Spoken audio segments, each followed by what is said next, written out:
This brings me to my next point, the top 25 American and foreign films, as read from the American Film Institute and foreignfilms.com. The things that make foreign films and American films both so great is the production and the message. Whether or not a film is splashy and colorful does not matter. A film can hold your attention in black and white, and that used to be the only format they had. If people spend a lot of time trying to figure out ways to make movies visually appealing, they will lose sight of the script and of the essential message, which is what makes movies great. The message, the thought-provoking nature of the film. Though movies are taken into account when considering the top 25 because of their production value and their innovativeness in terms of editing and photography, it is the message that really underlies it. Movies like Citizen Kane and Schindler's List, On the Waterfront, The Graduate, they were great movies because of the script. Though movies like 2001, A Space Odyssey, Star Wars, The Wizard of Oz, all great movies visually, but it was really the script that made them so great.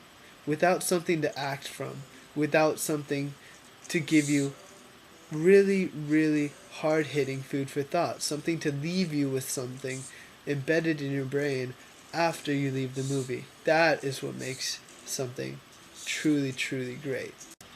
I have personally seen about 10 of the American top 25 movies, and I think that each and every one of them is worthy of making the list. And why? Because once again, the thing that makes a movie truly great and worthy is the script, the content, the poignancy of the movie itself, leaving you with something to think about once you're out of the theater. Star Wars, great visually, but once again, it's that content that truly brings you in.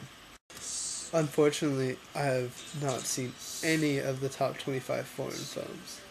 I think this is because in America we are such a big country and so far removed from the rest of the world that foreign films do not often break into our big movie industry since there's already so much local production.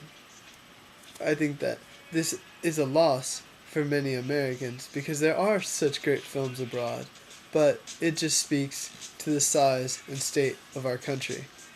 If there were more foreign films, I'm sure we would have a very different understanding of the foreign countries and their pop culture and their society, because it all ties in together.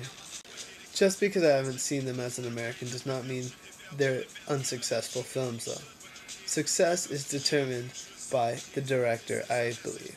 And I think that if the director thinks he has made a film that has made at least one person think and has gotten its message across to that one person, then it is a poignant film and it's a successful film. It may not be commercially successful, but in terms of production, it achieved its goal. Commercially successful films are a whole different category. Whether or not it fulfilled its production quota for its expenditure would obviously been taken into account when considering commercial success.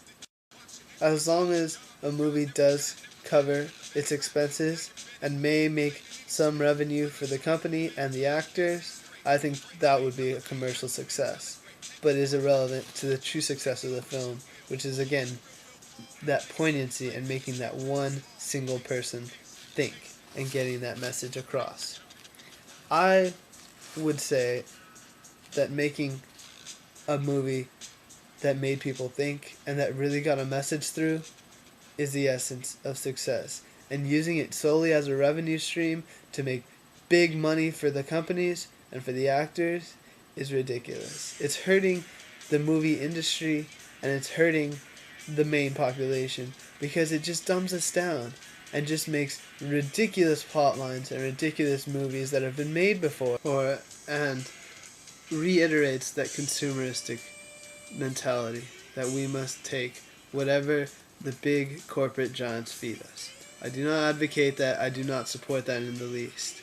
I think that if you use movies solely as a revenue stream, then you will lose all that wonderful content and everything that makes a movie truly great. Thank you for joining us. Thank you for joining me here at Frank's Big Bad Movie Review, and I hope you enjoyed it.